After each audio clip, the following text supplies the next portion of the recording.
Ang istoryang inyong mapakikinggan ay naglalaman ng mga salita at eksena na hindi naaangkop sa mga bata. Ang gabay ng mas nakatatanda ay kailangan. Hindi mo ako lolokohin? Sabi nila, kapag malapit na ikasal, doon nagloloko ang lalaki. Promise, hindi kita lolokohin. Hindi totoo yung mga pamahiin na ganyan. Siguro yung ibang lalaki na miserable ang buhay, sinasayang yung babaeng mahal nila para sa mga babaeng para sa libog lang. Basta ako, hindi ko yun gagawin. Kahit kasal na tayo, hindi kita lolokohin.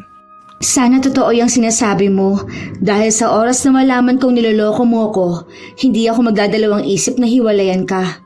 Wala akong pakialam sa ilang taon nating pagsasama at sa mga nagastos natin para sa kasal dahil hindi ako nagbibigay ng second chance sa mga taong manloloko. Dahil ang panloloko, hindi yun pagkakamali. Choice yun. Pinili. Minsan, ang pagiging mabuting kaanak ay hindi nagbibigay ng garantiya na kabutihan din ang matatanggap mo pabalik. Katulad ni Marjorie na nagmagandang loob para tulungan ang pinsan niyang may kapansanan, ngunit sa huli, pagtataksil lang ang iginanti sa kanya nito. Dahil sa galit niya, tuluyan siyang magpapasakop sa kapangyarihang itim.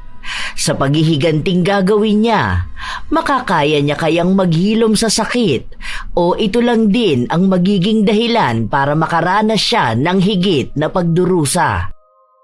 Oh, ang dami mo naman yatang binili ngayon. Ano yan, pang isang buwan na ba? Baka naman maubos ang budget mo. Eh di ba nga, lilipat na sa bahay si Badet? Kailangan ko ng dagdag budget. Yung iba rito, mga personal niyang pangangailangan. Yun ba yung kinikwento mo sa akin na pinsan mong hindi pantay yung binti? Para siyang iika-ika maglakad? Hindi ko pa nakita sa personal yon. Oo, siya nga. Bukas kasi nasa bahay na yon. Baka pala mamayang madaling araw. Hindi ko sigurado kasi inaayos niya pa yung mga gamit niya. Bakit ikaw mag-aalaga sa kanya? Akala ko ba may ka-live-in partner yon? Ano nangyari? Naghiwalay sila. Ang sabi niya, nahuli niya nga raw na may inuwing babae yung partner niya sa bahay nila. Kawawa nga sa halip na humingi ng tawad sa kanya, siya pa ang pinalayas. Ay, awang-awa naman ako kasi umiiyak sa akin. Paano ang budget niya? Huwag mo naman sabihin na sagot mo yun lahat. Babe, may pinag-iipunan tayo, di ba? Magpapakasal tayo next year. Hindi ko naman sinasabi na huwag kang maging mabait. Pero huwag naman sobra. Hindi mo na obligasyon lahat sa angkan nyo, ha? Nung nakaraan, nagpapadala ka dun sa tita mo. Tapos may isa ka pang pinsan na pinautang na hanggang ngayon hindi ka pa binabayaran. Alam ko naman, babe. Pero kilala mo naman ako. Maawain ako. Hanggat kaya ko makatulong sa kapwa ko, talagang tutulong ako. Saka, hindi naman siya magtatagal sa bahay. Parang mag-move on lang siya. Healing, kumbaga. Alam mo naman kapag galing sa breakup, di ba? Kailangan niya ng taong makakausap. Wala naman siya kamag-anak rito sa Pampanga Maghahanap din naman daw siya ng trabaho. Ay, hindi na pala ako makakatambay ng matagal sa bahay mo. Paano naman ako magpapalambing yan? Pwede pa naman. Hiwalay naman ang kwarto namin. Di ba, 3 room meron sa bahay. Yung isa para sa closet ko. Tapos walang natutulog sa kabilang kwarto. Yun ang magiging kwarto niya. Basta sabihan mo ako pag kailangan mo ng tulong, ha. Iba talaga pag meron kang mabait na girlfriend. Ang hirap pagbawalan. Kaya mahal na mahal kita Sinamahan pa ni Noel ang kasintahan pa uwi sa bahay nito para tulungan siyang ayusin ang kabilang kwarto. Bago umuwi ang binata, nagkaroon pa ng saglit na romansahan sa dalawa. Dahil doon, hindi na nakauwi si Noel sa bahay niya. Doon siya natulog sa kwarto ng kanyang nobya. Kinabukasan, maagang nagising si Marjorie matapos na tumawag sa kanya ang pinsan.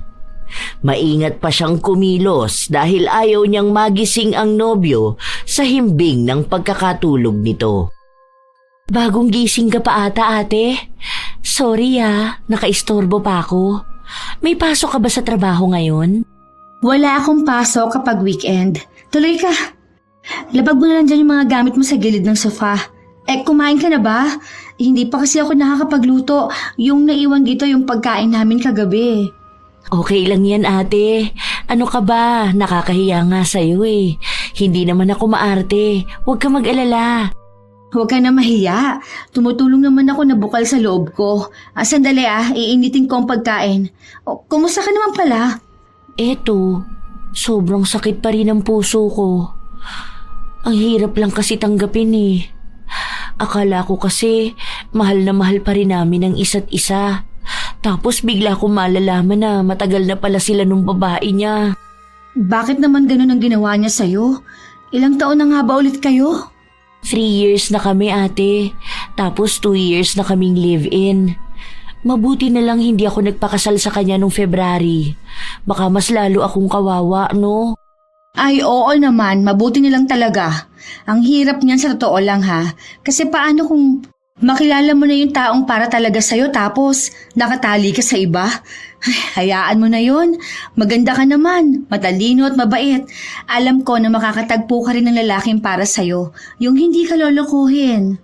Hindi ko alam, ate. Kasi naman, alam mo na, may kapansanan ako. Ang liit ng isa kong binti, tapos iika-ika pa maglakad. Nakakahiya kasi siguro talaga ako, ano. Yun din kasi ang sinabi ng ex ko, kaya niya ako niloko dun sa normal na babae. Mas maganda kasi yun, mas may pakinabang. Hoy, ano ba yung pinagsasabi mo? Huwag mong ibaba ang sarili mo, ha? Ako pa naman inis na inis ako kapag may naririnig ako mga ganyan.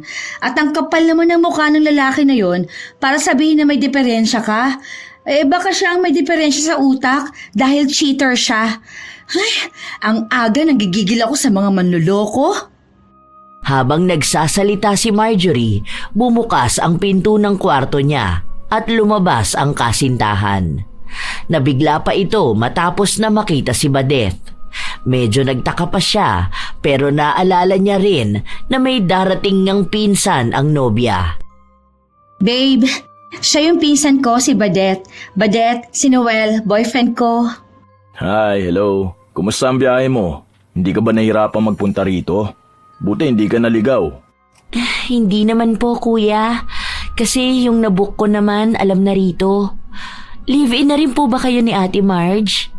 Nakakahiya naman pala. Nakikisiksik ako sa inyo rito. Sure ka ba, ate, na okay lang? Hindi kami live-in. May bahay siyang sarili. Diyan lang sa kabilang barangay. Minsan lang siya matulog rito, lalo kung day off ko.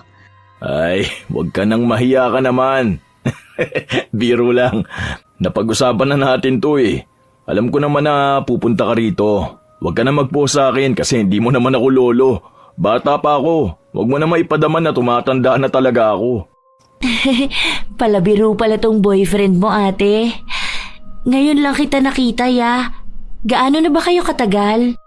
10 years na kami. 10 years na siyang baliw na baliw sa akin. Crush na crush ba naman ako niyan eh.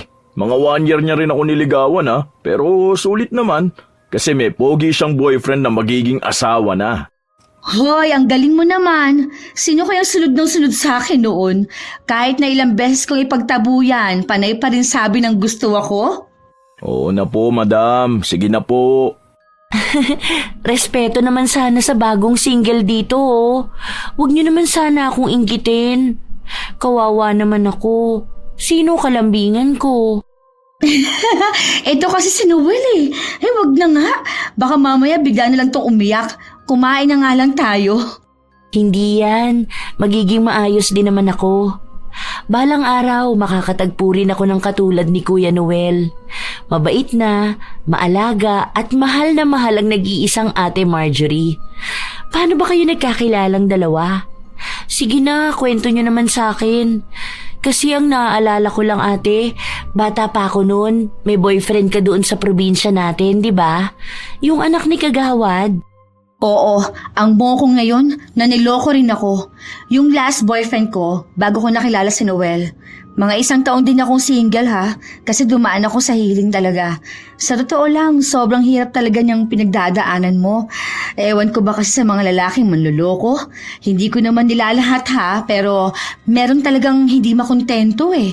Pero tiwala ka lang, kasi kapag naging maayos ka at mas minahal mo ang sarili mo, makikilala mo rin yung lalaking ipakikita sa'yo na hindi ka mahirap mahalin.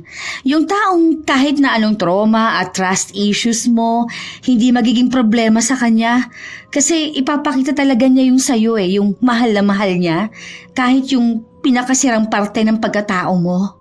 Wow, di ko naman alam na ganito pala kagaling mag-advise ang mahal ko. Pwede ka na mag-podcast, babe. Oo nga, te. Ang ganda pa naman ng boses mo. 'Di ba? Nag-DJ ka noon sa radyo. Talagang sumang-ayon ka pa sa sinabi ni Noel? Hay, kayo talaga. Ngayon, feeling ko may kakampi na yan kapag aasarin ako. Ewan ko sa inyo. Basta ako kakain na, nagugutom na ako. Kahit na paano ay nagkaroon ng panibagong buhay ang bahay ni Marjorie. Lalo na ngayong may kasama na siya. Dahil kapag wala si Noel, sobrang tahimik ng bahay niya dahil mag-isa lang naman siyang nakatira. Sa paglipas ng mga araw, naging maayos ang pananatili ni Badette sa bahay ng kanyang pinsan. Maganda ang kanilang samahan dahil marami silang napag-uusapan. Minsan ay tungkol sa lugar nila, minsan naman ay tungkol sa buhay pag-ibig. Isang gabi pagka-uwi ni Marjorie, naabutan niya ang pinsan na umiiyak sa sala. Oh, ano nangyayari sa'yo? Bakit ka umiiyak? May masakit ba? Ano nararamdaman mo? Ate, yung ex ko, ikakasal na sila nung babaeng pinalit niya sa akin. 1 linggo pa lang kaming hiwalay. Sobrang sakit. Hindi ba ang sabi ko sa'yo na wag mo nang alamin ang nangyayari sa kanila? Nakablock ka na sa kanya.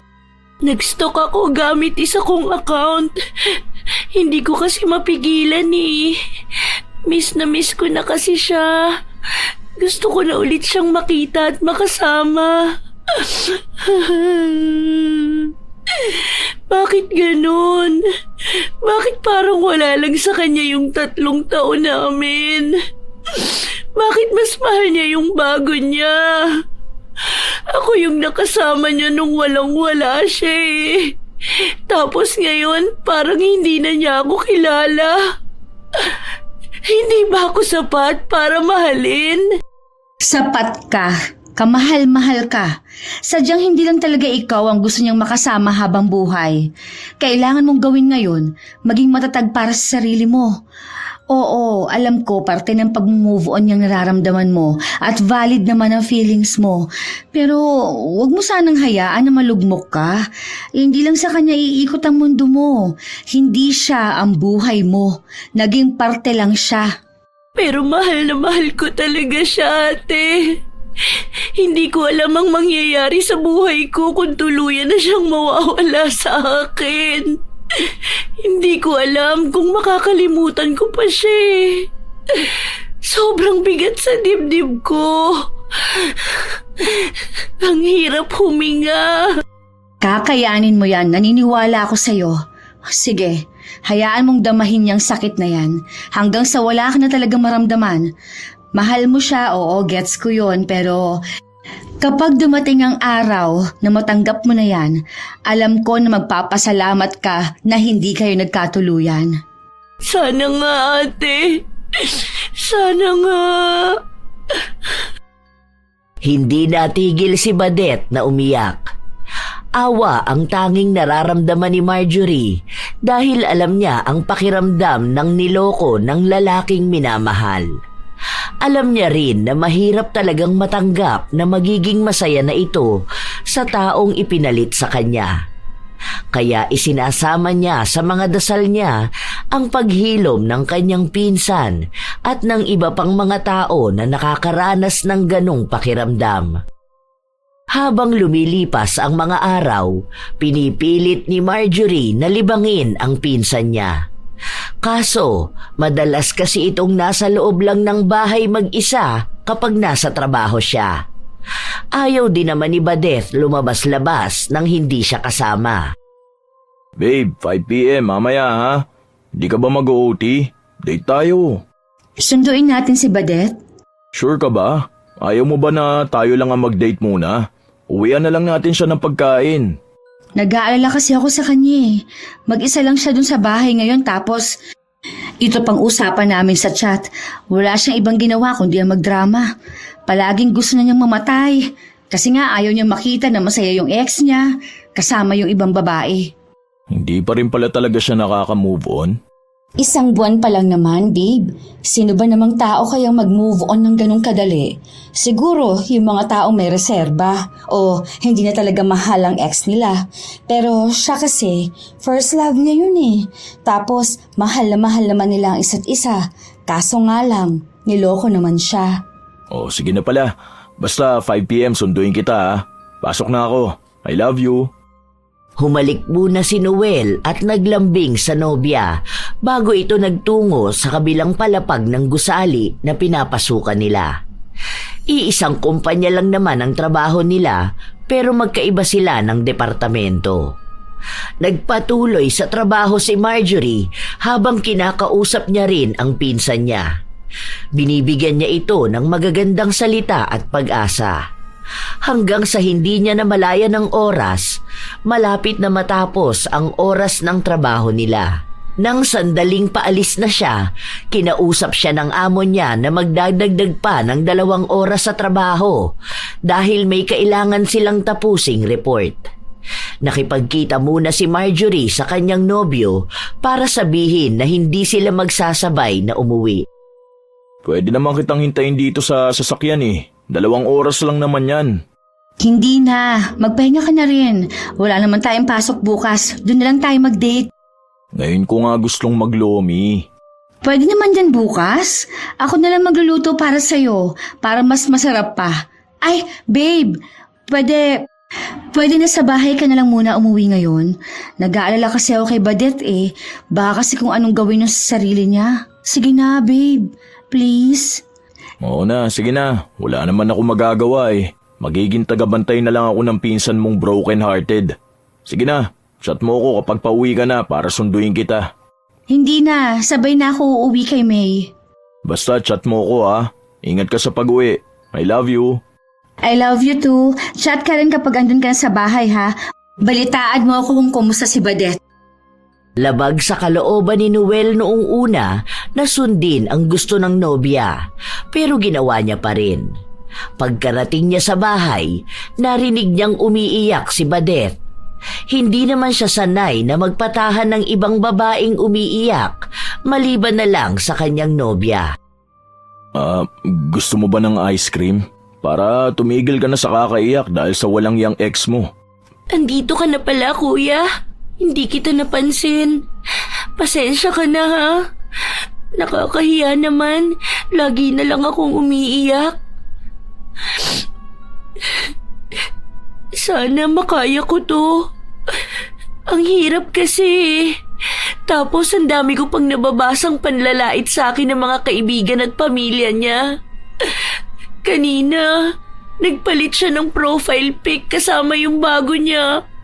Tapos comment doon ng mama niya na masaya sila kasi nga hindi na pilantod ang jowa ng anak niya. Hindi raw mahahawa sa kapansanan ko ang magiging anak namin kung sakali man. Kasalanan ko ba na ganito ako pinanganak? Siguro naman wala namang tao na gustong ganito isilang, di ba? Pasensya na, hindi ako marunong mag-comfort eh. Samahan na lang kita rito hanggang sa dumating si Marjorie. Okay lang, ya. Upo ka na lang dito sa tabi ko. Baka pwede ring payakap ako. Ha? Yakap talaga? Bakit? Wala namang mali siya yun. Iyakap ang pang-comfort mo sa akin. Depende na lang siguro kung may iba kang kayang gawin para mawala tong sakit na nararamdaman ko. Tayong 2 lang din naman ang nandito eh. 2 oras pa bago dumating si Ate Marjorie.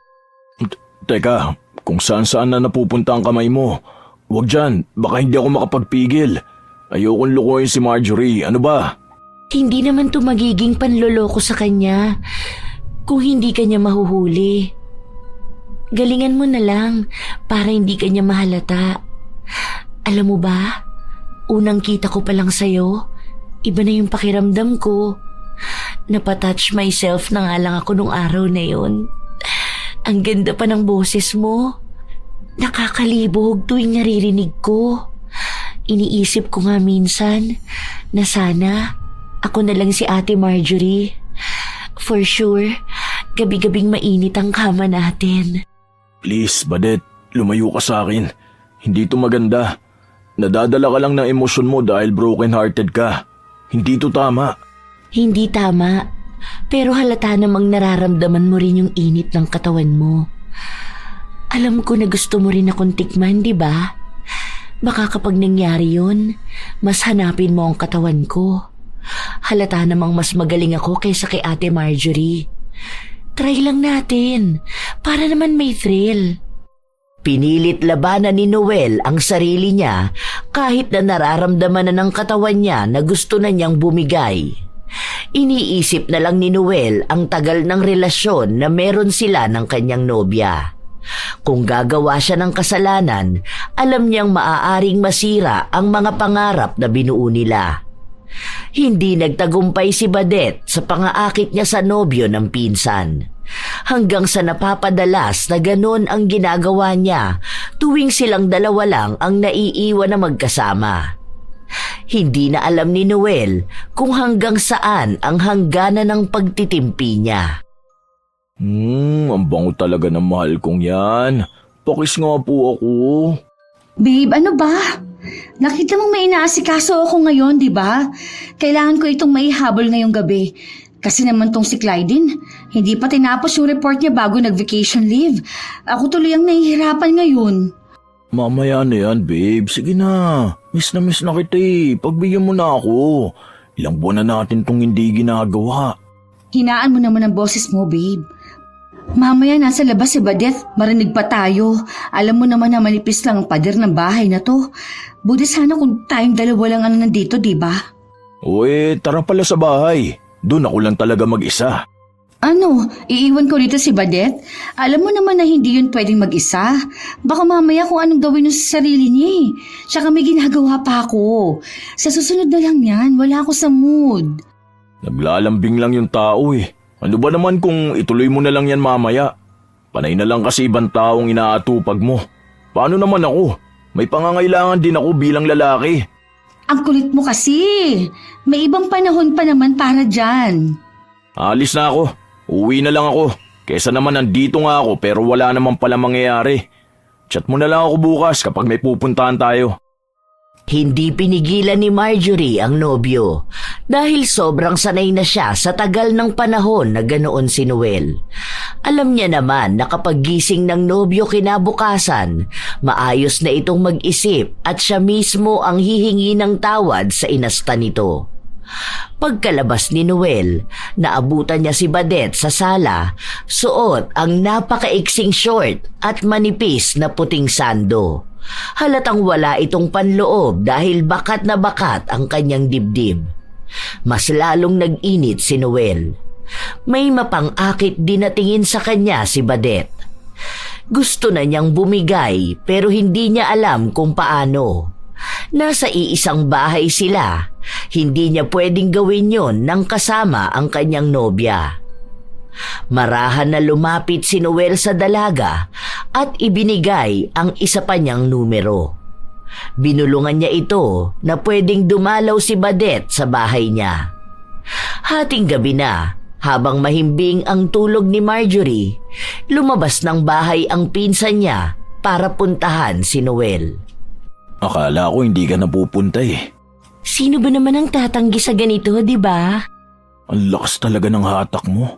Hindi ko alam kung bakit kapag naiisip kita, nagiinit ang katawan ko. Nakakagigil ka kahit hindi pa kita natitikman. Ngayon mo malalaman kung bakit. Para bang walang katapusan nilang pinagsawaan ang buong magdamag. Nakalimutan na ni Noel ang pangako niya sa kanyang nobya dahil na rin sa tukso.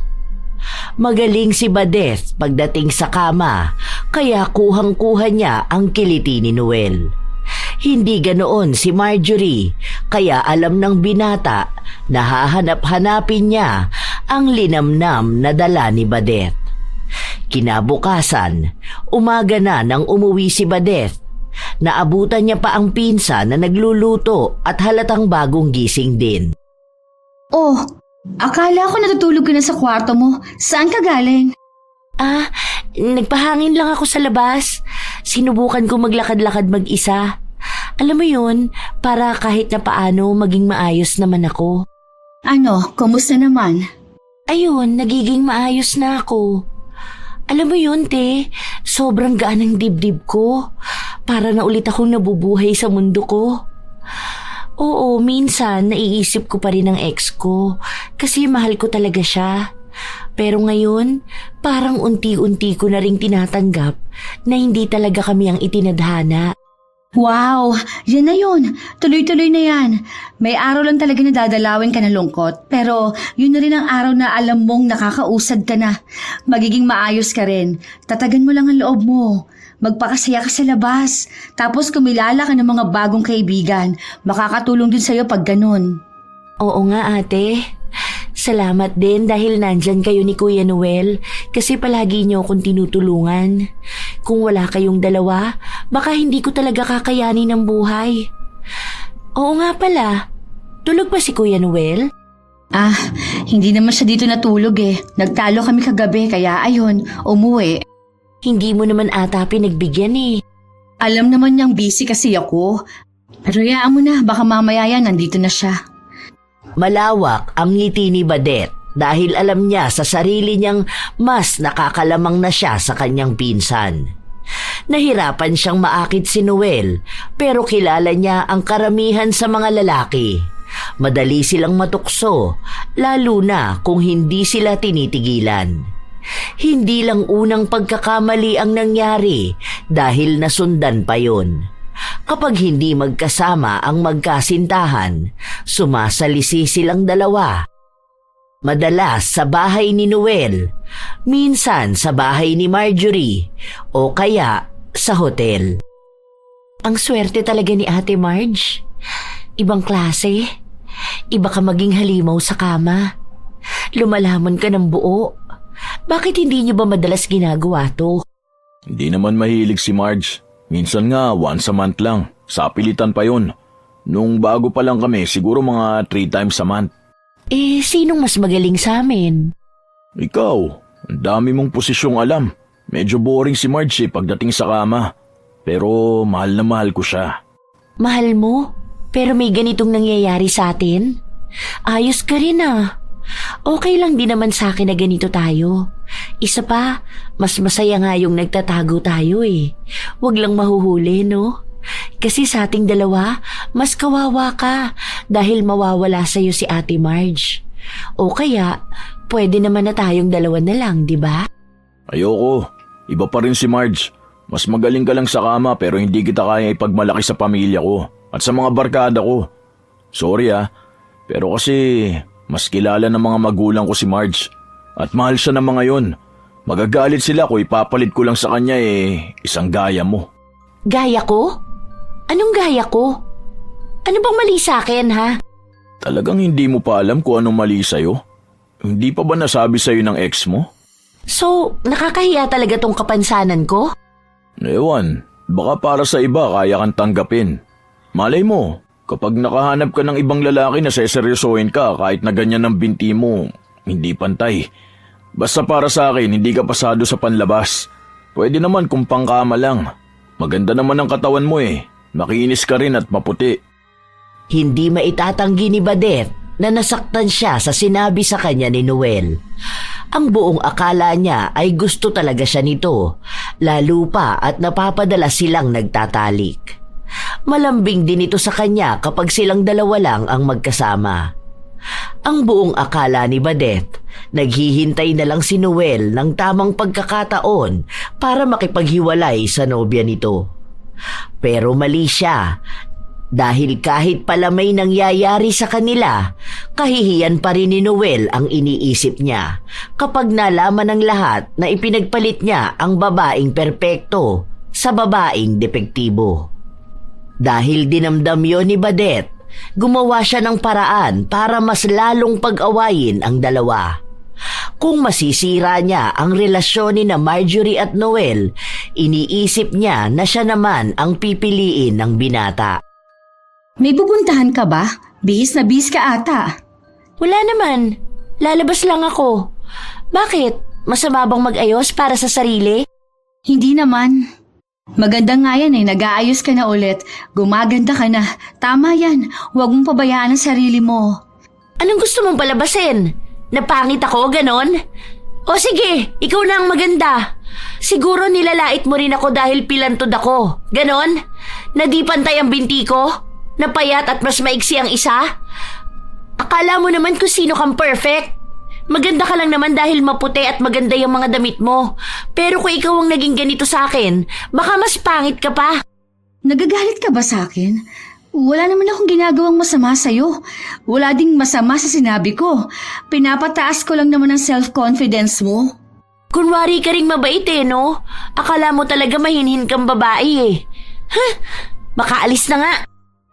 Hindi kaagad nakapag-isip ng maayos si Marjorie.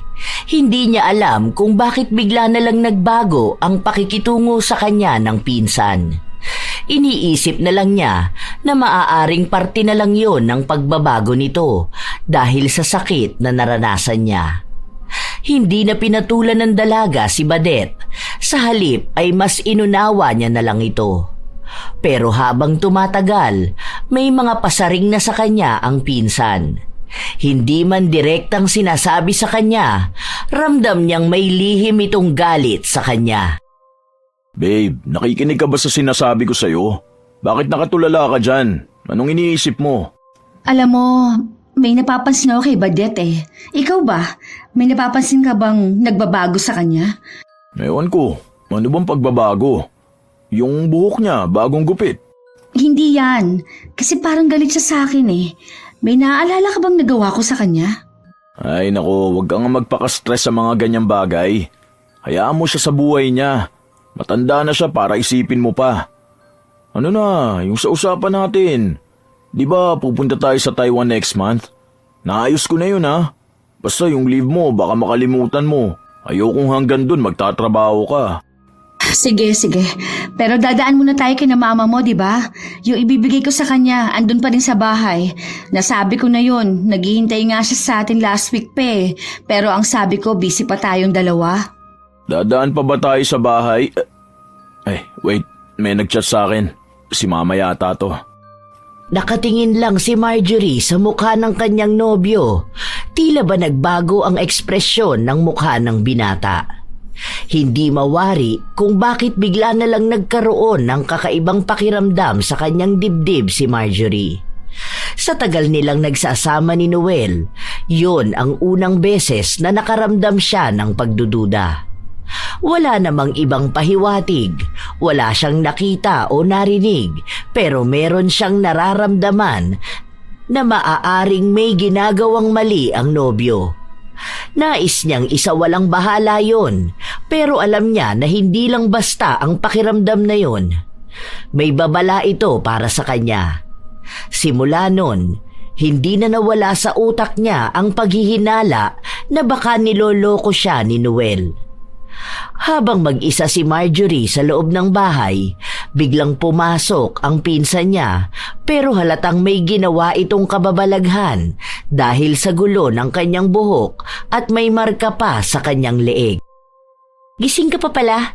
Bakit parang ang lalim ng iniisip mo? Wala. May gumugulo lang sa akin. Tungkol saan? Sabihin mo na sa akin. Baka mamaya sabihin mong ang sama kong pinsan sa'yo. Sorry na ate, nito kasing mga nakaraang araw na mainit ang ulo ko at akala mo inaaway kita. Parang naging parte lang ng healing ko. Huwag mo isipin na may sama ako ng loob sa'yo. Wala yon. Hayaan mo na. Naiintindihan ko naman Kailangan mo ba ng kausap? Ano bang nangyari? Sa trabaho mo ba yan? O sa inyo ni Kuya Noel? Ano na palang nangyayari sa inyo? Hindi ko na kayo madalas nakikitang magkasama. Huwag mo na lang sabihin sa kanya to Hindi ko alam kung praning lang ba ako pero feeling ko may babae siya. Oo, may ginagawa siyang kakaiba. Basta, hindi ko maipaliwanag eh. Pero alam mo naman yun, di ba? Yung pakiramdam na okay naman kami, maayos kami, hindi kami nag-aaway, pero may mali eh. Ayoko magduda sa kanya pero feeling ko may babae siya. Paano mo naman nasabi na may babae siya? I mean, paano mo naisip yun bukod sa pakiramdam mo? Nakita mo ba na may kachat siyang iba? May katawagan? May bali-balita sa opisina niya o sa mga common friends nyo? Wala naman. Saka ni minsan sa tagal namin, hindi siya nagloko sa akin. Ay, ewan ko. Feeling ko pagod ka lang sa trabaho mo. Wala yan. Kung hindi mo naman siya nahuhuli, ibig sabihin lang wala. Baka iniisip mo lang yan kasi gusto mo na mag-away kayo. Minsan kasi tayong mga babae, ganyan eh. Iniisip lang natin tapos ang gusto lang natin away para lambingin tayo. Sana nga ganun lang yun. Saan ka pala galing? Medyo familiar yung amoy ng pabango mo. Nakipagkita lang ako sa kachat ko online. Sige, maliligo na ako. Pahinga ka na rin. Hindi magkakamali si Marjorie sa amoy na yun. Pabango yun ni Noel. Imposible naman na nagkataong may kaparehas na pabango ang nobyo niya. May pinagkukunan nito ng pabango na pag-aari ng kaibigan niya. Siguro kung doon galing ang pabango ng kinitang lalaki ni Badeth, pwede ring kakilala yon ni Noel. Nagkagulo na ang mga bagay sa utak ng dalaga. Hindi na niya alam kung anong uunahin, anong papakinggan. Kaya inisip niya na maaari ngang dahil lang sa stress, kaya lahat na lang ng tao sa paligid niya ay pinagdududahan niya. Ayaw niya ng ganoong pakiramdam, kaya mas pinili niyang magpahinga. Ilang araw ding nagtagal ang pagdududa niya, kaya inisip niya na baka dahil lang yon sa trabaho nila. Ang dami kasing nangyayari sa loob ng opisina, mula sa problema sa trabaho hanggang sa mga bali-balita ng mga kabitan at panloloko ng mga katrabaho. Natuloy ang pag-alis nila ng bansa ni Noel. Habang nagsasaya sila sa pamamasyal, kahit na paano ay natabunan ang mga iniisip ni Marjorie na baka may ibang babae ang nobyo. Maayos siyang pakitunguhan nito. Mas lalong pinadama sa kanya na mahal siya nito. Para tayong bagong kasala. Ang saya pala kapag ganito tayo eh. Sa susunod, magpaplano ulit ako na iba pa nating gala. Dapat dati pa natin to ginawa eh. Kaso lagi ka naman kasing busy kaya yung malalapit lang sa atin ang nagagala natin. Japan ang pag-iipunan ko next time. Itatago ko na agad yung kikitain ko dun sa bagong project ng isang kliyente ko. Babe, may kasal pa tayong pinag-iipunan. Yun na lang muna. Eh sa honeymoon ba? Mas maganda kapag nasa malayo tayo tapos walang problema sa trabaho. Alam mo, gusto ko kasi ibigay lahat sa'yo. Gusto kitang maging masaya. Alam mo, napansin ko sa pagstay natin dito, naging masaya ka talaga eh. Iba yung aura mo, ang aliwalas mo eh. Sa tagal ba naman natin magkasama, alam ko na kung may problema kang hindi sinasabi sa akin. Pero nung nandito na tayo, parang nabawasan yun. Ano ba kasing problema mo, babe? Akala ko ba hindi na natin pag-uusapan ng ganyan? Last day na natin dito. Oo nga. Tara na, magpicture ka na. Ang ganda pa naman ng OOTD mo. Ang ganda mo talaga, babe. Basta airdrop mo sa akin lahat ng pictures at video ko dyan sa phone mo. Maayos ang naging takbo ng relasyon ng dalawa hanggang sa muli silang bumalik sa Pilipinas at balik trabaho. Kahit nagumaan ang pakiramdam ni Marjorie, may ibang dala ang aura ni Badeth sa kanya. Bibihira na lang silang magkitang dalawa sa bahay dahil madalas itong lumalabas. Ang paalam sa kanya, naghahanap na siya ng bahay na malilipatan niya dahil baka magsimula na rin siya sa trabaho. Hinahayaan na lang yon ni Marjorie dahil ilang buwan na rin namang nakatira ang pinsan niya sa kanya. Habang nasa trabaho ang dalaga, nilapitan siya ng isa niyang katrabaho. Nagtanong kung may kakambal daw ba ang nobyo niya kasi kung di siya nagkakamali, nakita niya yung pumasok sa isang hotel kasama ang isang babae. Sure ba kayo sa nakita nyo? Baka naman kahawig lang niya. May mga pinsan kasi siya na kaparehas niya ng katawan eh. Kaya kapag nakatalikod or malayo, aakalain mong siya talaga. Eh, ang dami pa naman ng kamag-anak dito. Sinabi ng katrabaho niya na hindi nga sila sigurado dahil nakatalikod yun. Pero ang alam nila, suot ni Noel ang kulay asul nitong damit na minsang nakikita nilang suot niya sa opisina nila. Nagbiruan pa nga raw sila ng mga kaibigan niya na papasok pa lang ng hotel ay iika-ika na ang babae. Yun daw pala, may problema yung isang binti ng babae. Nang marinig ni Marjorie yun, ang unang pumasok sa utak niya ay ang kanyang pinsan. Para bang may sumabog sa kalooban niya, kaya ang bilis ng tibok ng kanyang puso. Hindi na siya mapakali simula nun, pero ayaw niyang komprontahin ang pinsan o ang nobyo dahil baka mali lang siya ng hinala. Babe, OT ako. Hindi ko alam kung 1 hour or 2. Una ka na uwi ha? Sure ka ba? Pupunta na lang ako sa bahay mo. Magluluto ako ng dinner. Sige, ikaw na bahala. Balik na ako sa loob. Hindi totoo ang mga sinabi ni Marjorie. Gusto niya lang talagang hulihin ang nobyo. Kung tunay nga ang hinala niya na may namamagitan dito at kay Badet. Nagpalipas lang ng ilang minuto ang dalaga bago siya umalis at umuwi. Nanginginig ang tuhod niya habang naglalakad papunta sa bahay niya. Nanlalamig ang buo niyang katawan. Alanganin pa siyang buksan ang pinto dahil dinig niya ang ingay ng mga taong tila ba naghaharutan sa loob. Huminga siya ng malalim bago niya binuksan ang pinto. Naabutan niya ang dalawa na nasa sofa.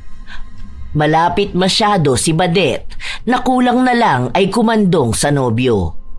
Nang makita siya ni Noel, agad na naitulak nito si Badet. Akala ko ba OT ka ngayon, babe? Sana sumabay ka na sa akin. Hindi raw pala ako kasama sa mag-OT. Hindi na kita tinawagan dahil baka nagluluto ka. Nauna na yata kayo mag-dinner?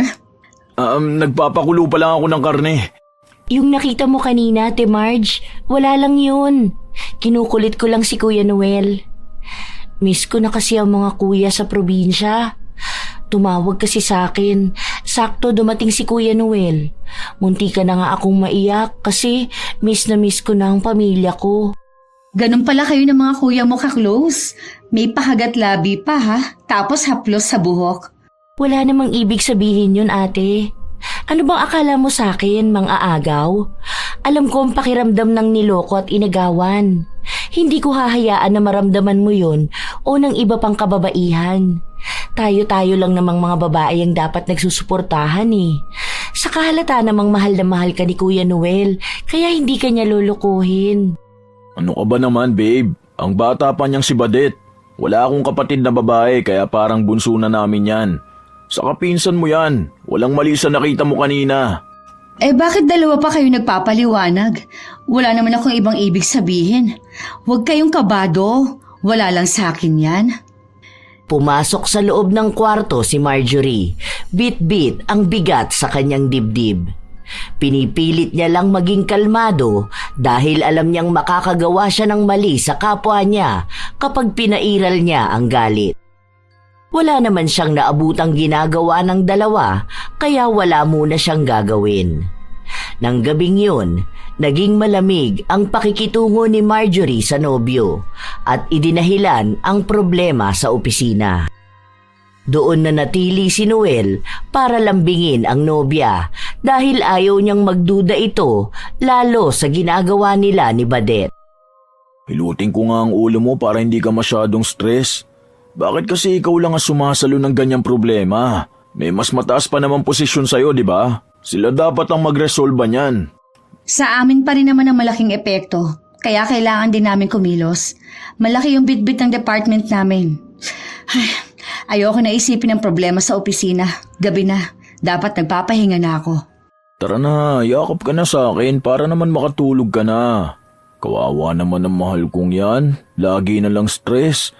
Hayaan mo, kapag kasal na tayo at may mga anak na, gusto ko na sa bahay ka na lang magstay ha. Hayaan mo na ako na mag-provide para sa pamilya natin. Mas lalo kong sisipagan sa pagtatrabaho. Mahal mo pa ba ako? Ha? Bakit naman ganyan ang tanong mo? Malamang mahal na mahal kita. Hindi mo ako lolokohin? Sabi nila, kapag malapit na ikasal, doon nagloloko ang lalaki. Promise, hindi kita lulukuhin. Hindi totoo yung mga pamahiin na ganyan. Siguro yung ibang lalaki na miserable ang buhay, sinasayang yung babaeng mahal nila para sa mga babaeng para sa libog lang. Basta ako hindi ko yung gagawin. Kahit kasal na tayo, hindi kita lulukuhin. Sana totoo yung sinasabi mo. Dahil sa oras na malaman kong niloloko mo ko, hindi ako magdadalawang isip na hiwalayan ka. Wala akong pakialam sa ilang taon na nating pagsasama at sa mga nagastos natin para sa kasal. Dahil hindi ako nagbibigay ng second chance sa mga taong manloloko. Dahil ang panloloko, hindi yun pagkakamali. Choice yun. Pinili. May pagbabanta sa mga salitang sinabi ni Marjorie. Malambing man siya sa pagyakap sa nobyo, ramdam ni Noel na may hinala na ito sa kanya. Alam din ito na kapag sinabi ni Marjorie, yun ang ginagawa niya. Sa paglipas ng mga araw, napagtanto na ni Noel na gusto na niyang itigil ang pakikipagrelasyon kay Badet, pero hindi niya kinakaya. Sa halip na pag-usapan nilang tapusin na, nauuwi lang sila lalo sa matinding pagkakasala. Alam mo, galingan mo lang magpaliwanag kapag nahuli ka. Iyakan mo lang. Sabihin mo na hindi mo kayang mabuhay na wala siya. Kasi siya yung pangarap mo.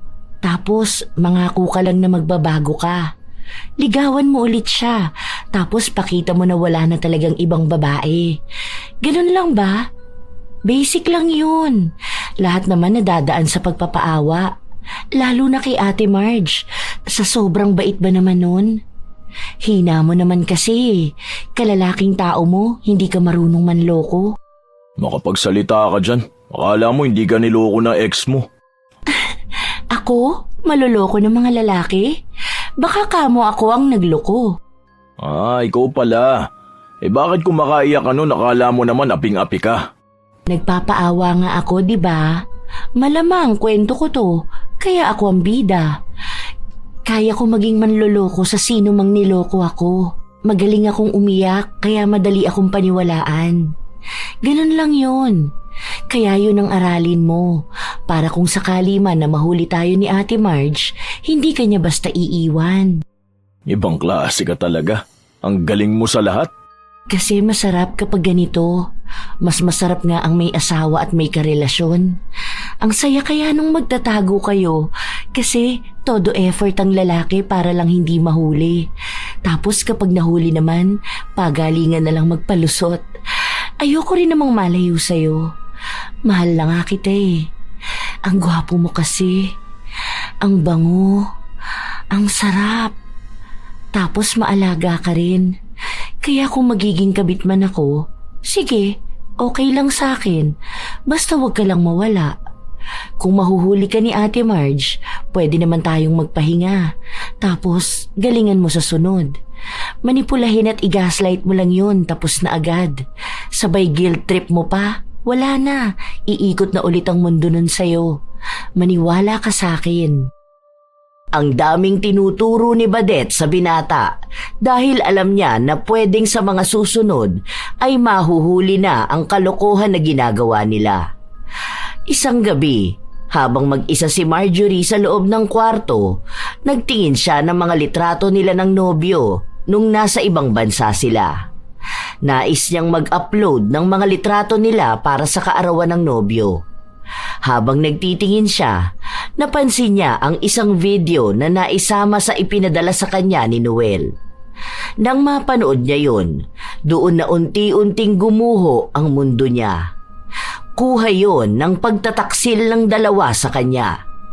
Video ng pagtatalik ni Noel at ni Badet. Nanginginig ang kalamnan ni Marjorie habang nakikita niyang sarap na sarap ang dalawa. Tama ang hinala niya. Nakikita na mismo niya ang kababuyan na ginagawa ng dalawa kapag hindi niya ito kasama. Galit na galit siya. Gusto niyang makapanakit para lang maibuhos lahat ng galit sa dibdib niya. Ngunit mas pinili niyang kumalma dahil ayaw niyang malaman ng dalawa na alam na niya ang ginagawa nila. Gusto niyang makipagsabayan ng paglalaro sa dalawang manloloko. Pinipilit ni Marjorie na kumalma sa tuwing nakikita niya ang dalawa. Happy birthday, babe! Wow, salamat mahal ko. Hindi ko in-expect na may pa-surprise ka sa akin dito sa bahay. Kaya nga half day lang ako sa work, di ba? Nagpatulong ako kay Badet na mag-ayos dito. May isa pa akong surprise sa'yo, pero mamaya na yun sa kwarto. Ate, may bata dito oh. Pinaparinig pa talaga sa akin. Oo nga pala, happy birthday Kuya Noel. Sana masaya ka ngayong birthday mo. Salamat din, Badet. Tara na, kain na tayo. Ano ba tong niluto mo, babe? Wow, ang paborito kong bopis. Ang sarap. Thank you, babe. I love you. I love you too, babe. Kain na tayo. O ikaw din, Badet. Tara na. Huwag ka na dyan mag-diet, no? Sexy ka naman na. Lahat ng ipinapakita ni Marjorie ay pagpapanggap lang, kahit na may pandidiri na siya sa tuwing hahawakan siya ni Noel. Maging ang pinapakita ni Badet na para siyang isang inosenteng bata. Simula nang mapanood ni Marjorie ang malaswa nilang video, nahubara na rin ng maskara ang dalawa. Pinapanood ng dalaga kung paano sarap na sarap ang dalawa sa kinakain nilang niluto niya. Nakatitig lang siya sa pagkain na tila ba may ginawa siya roon. Ang sarap ate. Kaya pala ayaw mong ipatikim to sa akin kanina nung niluluto mo. Grabe. Ito yung paborito ko talaga na niluluto niya. Lahat naman ng luto ng Ate Marge mo masarap. Ito lang talaga yung the best. Enjoy lang. Niluto ko talaga yan para sa inyong dalawa. May special na sangkap pa nga yan eh. Ano bang sangkap niyan ate? Basta, espesyal yon para sa mga kagaya ninyong dalawa. Ano pa ba? Pagmamahal. Nang kinagabihan na yon, nanatili si Noel sa bahay ng nobya. Nasa loob sila ng kwartong dalawa at may nangyari sa kanila. Noong una, ayaw na ni Marjorie dahil sa bawat romansa sa kanya ni Noel, naaalala niya kung paano rin nito romansahin si Badet. Nakakaramdam siya ng pandidiri sa tuwing magtatama ang mga labi nila, pero pinanindigan niya ang isa sa paghihiganti niya. Mas ginalingan niya kaysa sa mga dati nilang pagtatalik na dalawa. Nabigla si Noel dahil naging mas agresibo siya, pero dinahilan niya na ganado lang talaga siya. Wala ring pakialam si Marjorie kung maririnig ni Badet ang halinghinga nila dahil mas lalo niyang nilalakasan. Sinasadya niya ang lahat. Grabe. Wow, hindi ko akalain na may tinatago ka palang pagkahalimaw, babe. Ibang klaseng birthday ang meron ako ngayon. Sana ganito palagi. Minsan kasi pagod ako kaya walang ganyan. Hindi ko naman kasi alam na ganyan pala ang gusto mo. Sige, sa susunod mas magaling pa dyan. Kahit ano naman, basta ikaw. Wala naman yan sa galing eh. Basta may pagmamahal. Mas masarap pa rin kapag mahal mo ang kasama mo. Nakipagsabayan si Marjorie sa pambobola ng nobyo. Ilang linggo pa ang lumipas, hinahayaan niyang maging madali para sa dalawa ang panloloko nila. Sa ganoong paraan, mas magiging madali para kay Marjorie na maisakatuparan ang plano niya. Isang araw, nakiusap siya sa kanyang nobyo na samahan na lang muna si Badet sa bahay niya dahil may kailangan siyang asikasuhing mahalagang bagay. Natuwa naman si Noel sa naging balita na yon na kahit hindi niya ipahalata, ramdam ni Marjorie. Naging malaya sina Noel at Badet para gawin ang kasalanan nila. Sana wag na munang umuwi si Ate Marge para mas matagal tayong magkasamang dalawa. Bukas daw siya ng hapon uuwi. Tapos wala akong trabaho bukas. Kahit buong maghapon tayo. Doon naman tayo sa kwarto niya. Hindi pa natin to nagagawa dun eh. Lumipat sila ng kwarto. Nasa ibabaw ng binata si Badet at sa kalagitnaan ng kanilang pagtatalik, nakaramdam ng kakaiba sa kanyang sikmura si Badet. Hindi na niya napigilan ang sarili niyang maisuka yon sa mukha mismo ni Noel. Dahil sa nangyari, agad siyang naitulak nito. Ano ba yan? Bakit sa mukha ko pa mo isinuka? Baho naman sobra. Ano yan? Bakit may alupian na lumalabas sa suka mo? Hindi ko alam. Anong nangyayari sa akin? Ang sakit ng sikmura ko. Hindi ko mapigilang masuka. Nang makita ni Noel ang kulay itim na suka ni Badet na sinasamahan pa ng mga buhay na insekto, hindi niya rin napigilan ang sarili na sumuka. Pero ang sa kanya naman ay bubog, kaya may kasamang dugo ang pagsuka niya. Diyos ko, ano ba to? Bakit may bubog naman ang suka ko? Ang sakit sa lalamunan, parang nasusugat. Nagpapalitan sila ng pagsuka, hindi nila magawang pigilan yon. Dahil silang dalawa lang ang nasa loob ng bahay, wala silang mahingian ng tulong. Agad na tinawagan ni Noel ang nobya para sabihin na may kakaibang nangyayari sa kanila ni Badet at kailangan nila ng tulong niya. Bilisan mo magbihis, baka biglang dumating si Marjorie. Bakit kasi tinawag mo pa? Sana nagpunta na muna tayo sa ospital. Kailangan natin ng kasama dahil baka maaksidente pa tayo sa daan. Kalmadong dumating si Marjorie. Naabutan niya ang dalawa sa sala kung saan halatang may nararamdaman sila.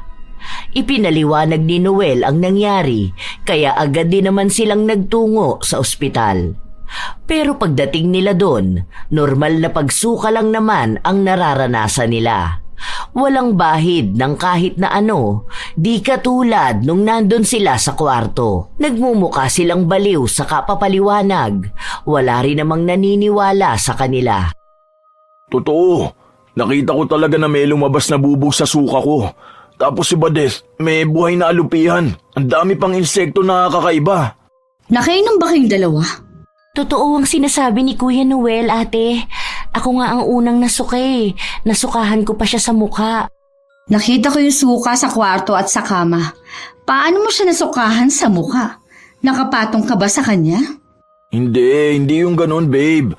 Natutulog kasi ako tapos ginising niya ako dahil masama ang pakiramdam niya. Tapos bigla na lang siyang nasuka. Hindi ko alam ano ba tong nangyayari sa akin. Baka mamaya may nabubuhay na insekto sa katawan ko, ate. Natatakot ako. Hindi ko alam paano ko uuwi nito sa probinsya.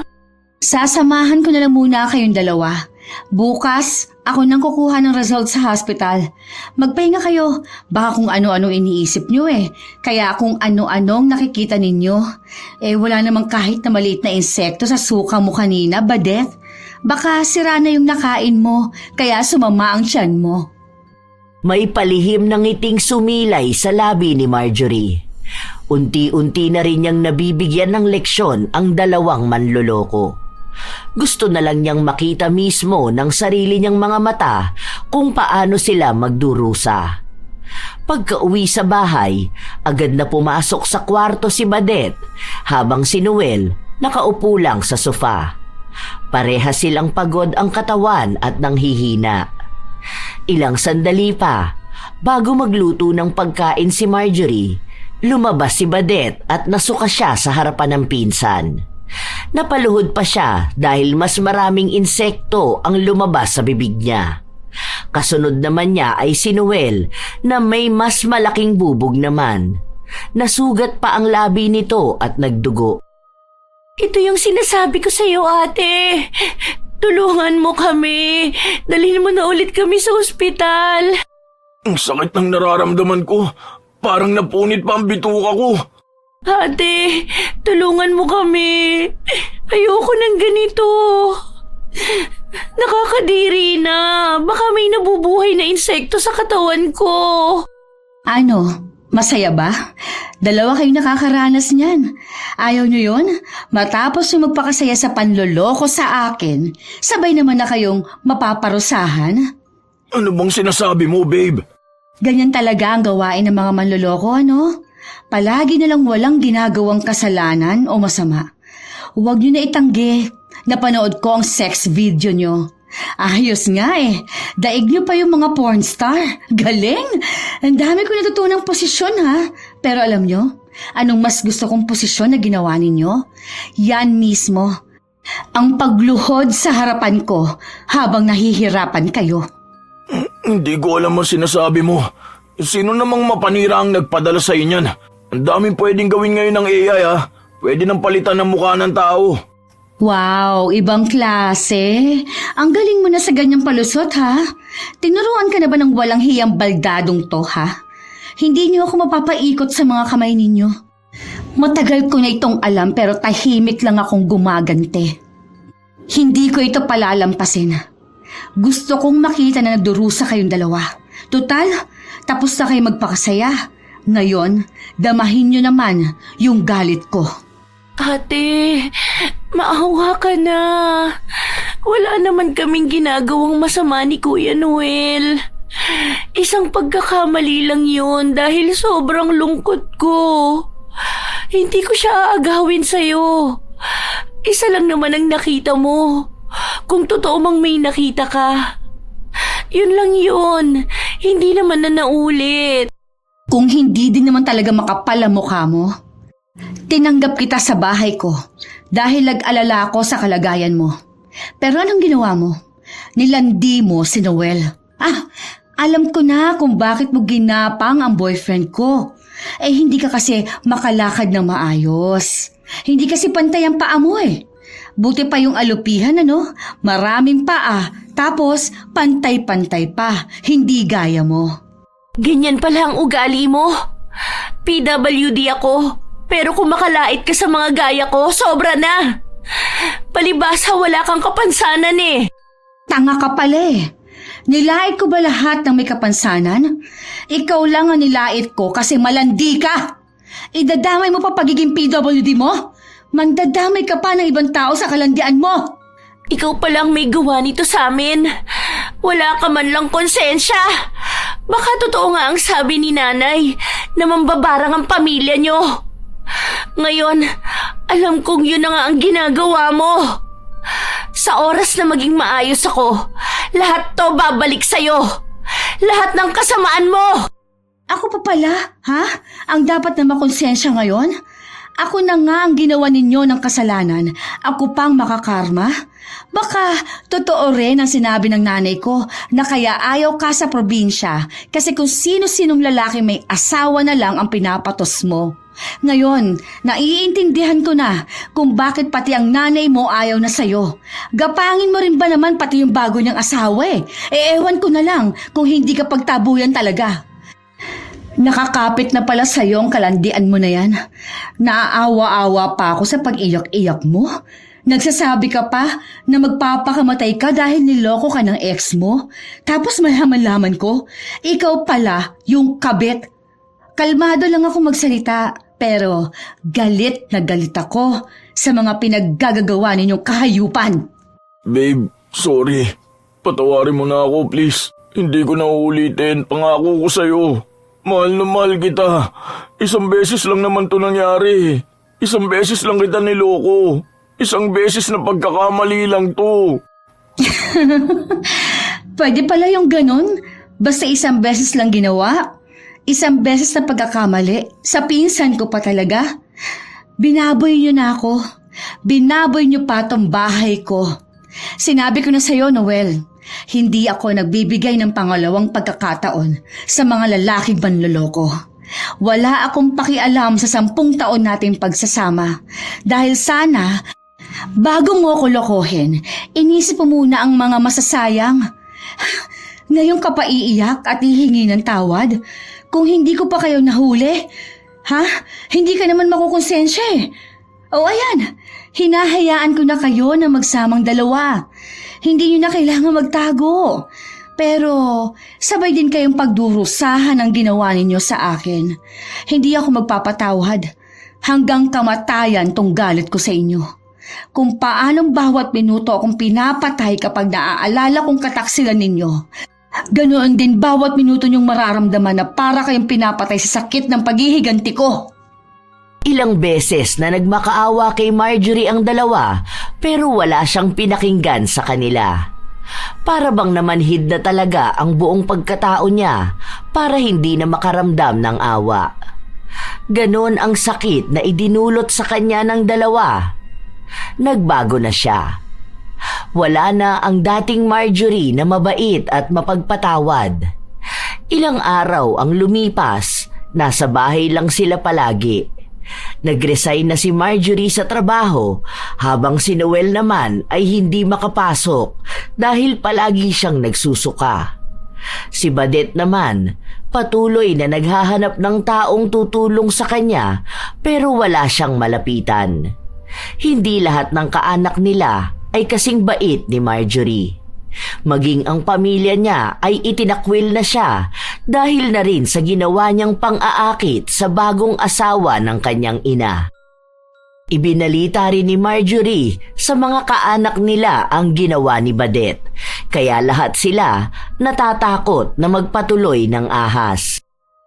Oh, hanggang sa susunod na linggo na lang tayo magsasama-sama rito ha. Humanap ka na ng kalye na tutuluyan mong malandi ka. Dahil ipauupa ko na sa iba itong bahay ko.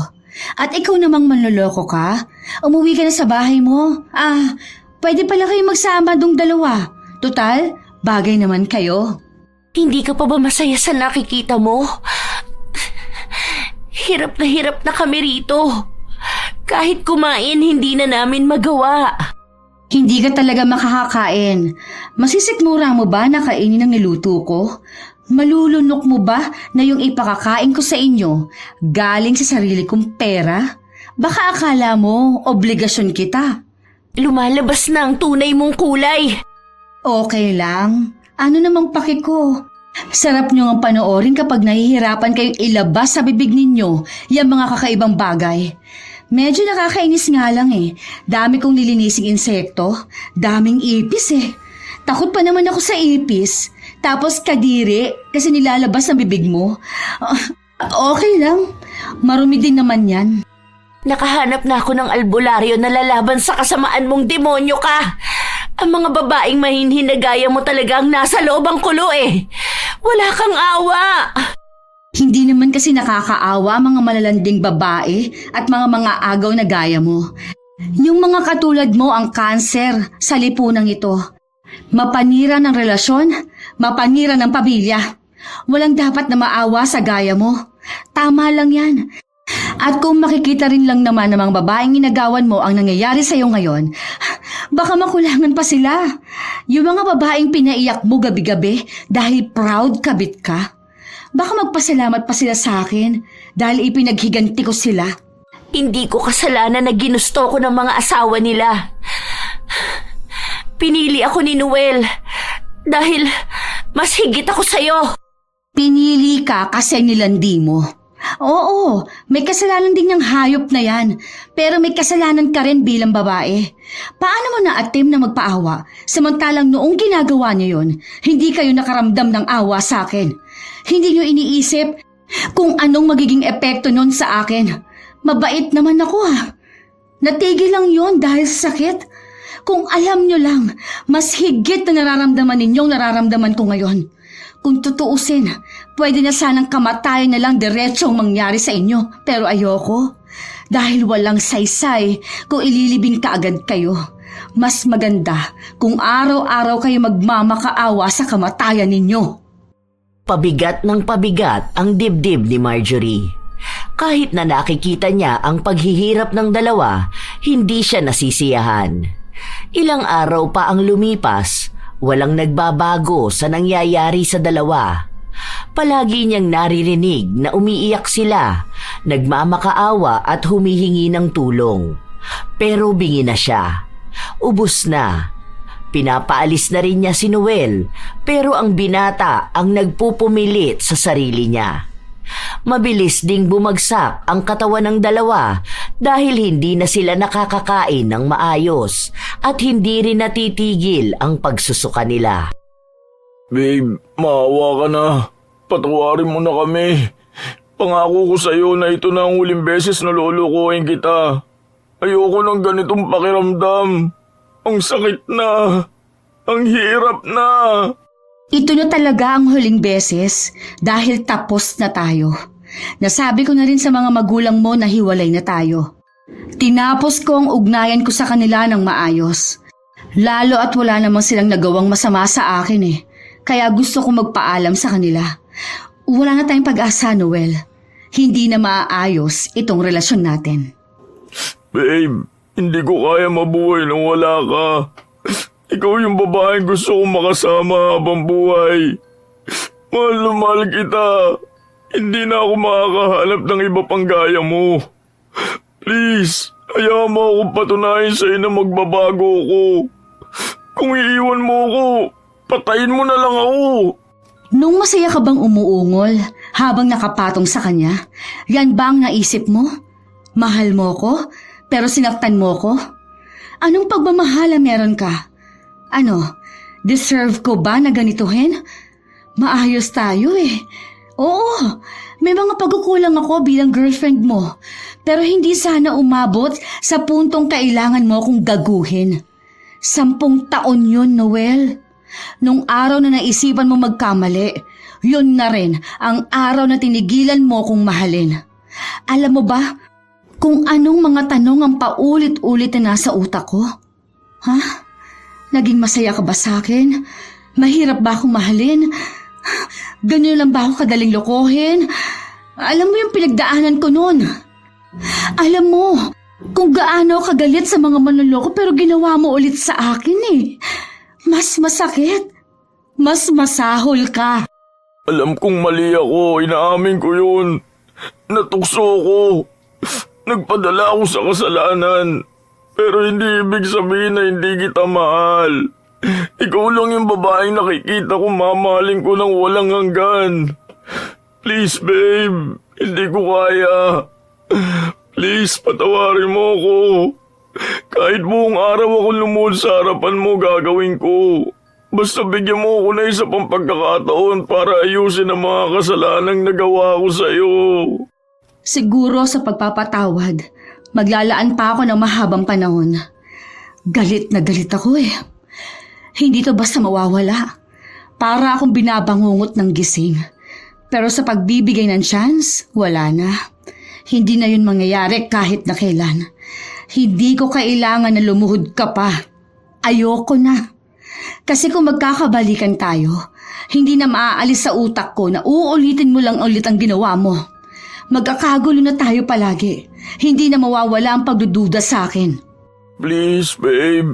Pangako, wala nang ibang babae ang mamamagitan sa ating dalawa. Itatrato na kita ng mas tama ngayon. Hindi mo naman ako tranato ng mali. Sobra-sobra pa nga ang ginagawa mo eh. Sa sobrang pagtrato mo nga sa akin ng tama, hindi ko napansin may ibang babae na pala. Doon ko lang rin napagtanto na kahit pala anong pagmamahal ang ibigay at iparamdam mo sa akin, kung gugustuhin mo magkaroon ng ibang babae, gagawin mo talaga. Isang pagdududa na nga lang eh. Tumama pa. Sorry, pero tapos na talaga tayo. Ikumusta mo na lang ako sa mga magulang mo. Mamimiss ko sila dahil sobrang bait ng pamilya mo sa akin.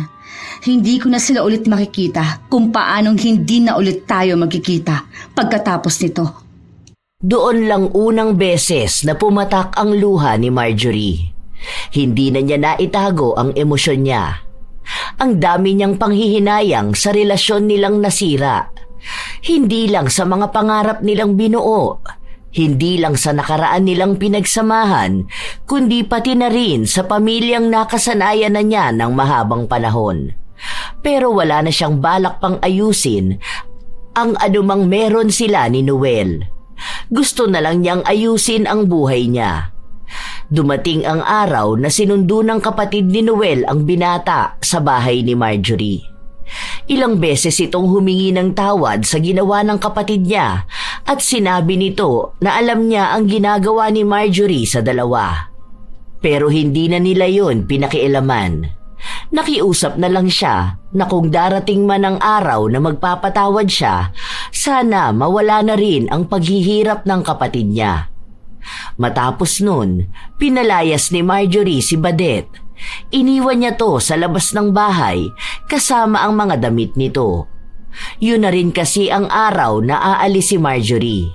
Hindi pa siya nakakahanap ng taong uupa sa dati niyang bahay. Matigas talaga ang puso mo. Hindi ka na talaga naawa. Hintayin mo na lang na magpatawad ako. Pero hindi ko pipilitin to. Dahil ayokong ako naman ang mahirapan. Mahabang panahong paghilom to. Sana sa susunod, matuto ka sa buhay. Dahil lahat ng kasalanan at pagtataksil, may kapalit. Ako na lang ang nag-iisang tao na may pakialam sa'yo. Sinayang mo pa. Hindi ako habang buhay na mabait. Yun ang huling salita na binitawan ni Marjorie bago siya tuluyang nagpakalayo-layo. Nanuluyan siya sa isang bahay na inupahan niya. Doon niya sinamsam ang sariling sakit. Ang mga luhang pilit niyang itinago, lahat yon nailabas niya. Gusto niyang mapag-isa lang dahil ayaw niyang magmukhang mahina sa kahit na sino. Inabot siya ng 1 buwang nakakulong sa loob ng bahay niya. 1 buwan ng pag-iyak at proseso ng pagbabalik sa sarili niya. Hanggang sa isang araw, tinawagan niya ang ina para magpatulong kung paano niya babawasan ang parusa ng barang kina Noel at Badet. Noong una, hindi sumang-ayon ang kanyang ina na gawin yun, pero sinabi niya na gusto niyang hayaan na lang ang dalawa na magkaroon ng sarili nilang buhay. Ang ina ni Marjorie ang nagsagawa ng ritual, kaya malakas yun na hindi kinakaya ng mga albularyong nakakalaban niya. Opo, ma. Para kasing ang bigat din sa dibdib eh. Gusto ko na rin po kasing ayusin ang buhay ko. Tama na itong pagmumukmuk ko. Ikaw na lang po ang bahala sa kanila. Basta, alisin niyo na po yung mga isinusuka nila. Nakakaawa rin kasi eh. Kahit na hindi sila naawa sa akin noong sinaktan nila ako. Hindi na inalam ni Marjorie ang ipinalit na parusa ng kanyang ina. Pero sinabi sa kanya nito na may bitbit silang pasakit sa buhay nila na hindi basta mawawala. Hanggat nabubuhay sila, pagdurusahan nila ang ganti niya. Nakahanap ng bagong trabaho si Marjorie sa ibang bansa. Hindi na niya binitawan ang magandang oportunidad na yon dahil pakiramdam niya doon siya tuluyang maghihilom. May galit pa ring naiiwan sa kanya pero alam niyang isa yon sa proseso para sa tuluyan niyang pagtanggap sa anumang nangyari sa kanyang nakaraan. Nahihirapan siya na wala si Noel dahil 10 taon ng buhay niya kasama niya ang dating kasintahan. May mga gabi na dinadalaw siya ng lungkot at pag-iisa, pero sa pagtatag ng pagmamahal niya sa kanyang sarili, hindi niya hinayaan ang bulong ng nakaraan na magdikta sa kanya para balikan ang taong nagdala sa kanya sa pinakamasakit na yugto ng kanyang buhay. Ilang taon din ang lumipas, walang naging balita si Marjorie sa kanyang dating kasintahan. Hindi na rin naman siya nito makikita at mahahanap dahil maging ang pamilya niya hindi sinasabi kay Noel kung nasaan siya. Wala rin namang ikinukwento ang kanyang ina tungkol sa dating kasintahan. Nabalitaan lang niya na nagmakaawa si Noel sa kanyang ina dahil gusto siya nitong makita at makausap. May narinig na balita si Marjorie tungkol sa pinsan niya. May balita na nawawala raw ito. Pero ang isa sa nakakalungkot, kahit na ganon, walang pakialam ang magulang niya sa kanya kahit ang mga kapatid nito. May kahihiyan din daw kasing lumabas sa bayan nila na may malaswang litrato si Badet kasama ang kilalang tao sa kanila. Dahil doon, kinahiya na rin siya ng mga kamag-anak niya. Yun lang ang balitang nakaabot kay Marjorie. Matapos nun ay nagpatuloy na siyang abutin ang mga bago niyang pangarap. May mga nagkakagusto naman sa kanya pero ayaw niya pa ulit sumubok ng bagong pag-ibig. Ang gusto niya ay tuluyang maghilom ang malalim na sugat ng kanyang nakaraan. Siya ang magiging responsable ng paggaling niya. Para kung sakali man na magmahal ulit siya, wala siyang ibang masasaktan. Sarili niya muna ang higit na mahalaga para sa kanya. Tuluyan na rin naman niyang tinalikuran ang multo ng kanyang mga alaala. Shout out sa ilan sa mga masusugid na tagapakinig ng mga istorya ni Lola Telang. Izuku Midoriya, Raquel Shibata, Ruby Vlog ng Tapas Capis, Elidia Alba, Ryan Alba at Mama Loretta Bobes, Aimee Turtoga, Matt Sarol, Lydia Lopez, Filipina Palsario, Arian Gay Leonora, Sidney Crosswind, Wilma Leses, Echano Lena, Hana Maylin Sesgundo, Jeneline Pajarito at sa buong Pajarito family. Shout out din kina Karen Salut, Hazel Fiesta, Maria Lee Nakagawa, Pamela Allen, Martina Angdasan, Mary Jane Lozano. Congratulations din sa kanyang anak na si Andrea Novi Lozano na nagtapos ng tourism noong July 29. Noriel Pascual, Red 925, June Soriano, Lailani Pimentel, Lita Alipio, Catherine Alipio, Roselyn Mangilin, Leonisa Cobo, Arialyn Notarte, Mary Jenny Rilrea Batiduan, Ami Yong, Jenilyn Jacobe, Azenar Noriv at sa Azenar Goodies, Daisy Dulatre, Abby Sugama, Mergy Jade Aroza, Lance MBB, Rubelin Eneria, Runalyn Eneria at sa buong Eneria family, Lerma Bo, Chef M. Shout out daw kina Ate Minda, Ate Ne, Kuya Dennis at Poging J ng Amira Boxes Handicraft ng Laguna. Happy birthday kay Kuya Jimmy Bong Garcia sa August 2 mula sa kanyang mahal na ina na si Aurora Garcia ng Kabulusan, Paki, Laguna. Hi sa inyo, Annaliza Puaso, Catalea Soto, Roy Lacandalo, Gemma Jane Gaugano, Rica Tataan, Rachel Whitney, Sheren Solero Masagka, Rose Masayon, Dayan Maravilla, Sherlyn Joseco, Jonah Condua, Hasmin Reyes, Happy Pop.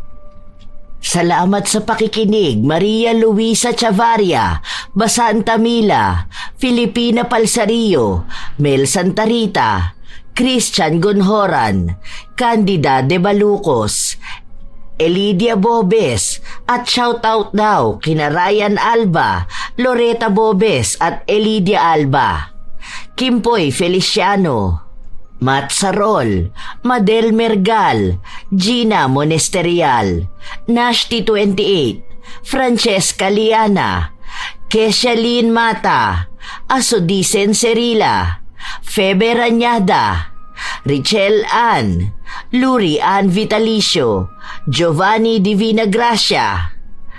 Hi kina Grace Doris Riano, Ya Queen, Mirna Alfaro, Gina Veldad, Janice La Chica, Sidney Crosswind, Lynette Reparado, Celestina Sigua, Angeline Galo, Will Lane Elicano, Carmela Landayan, Marie Peralta, Larny Azurin, Nico Libranda.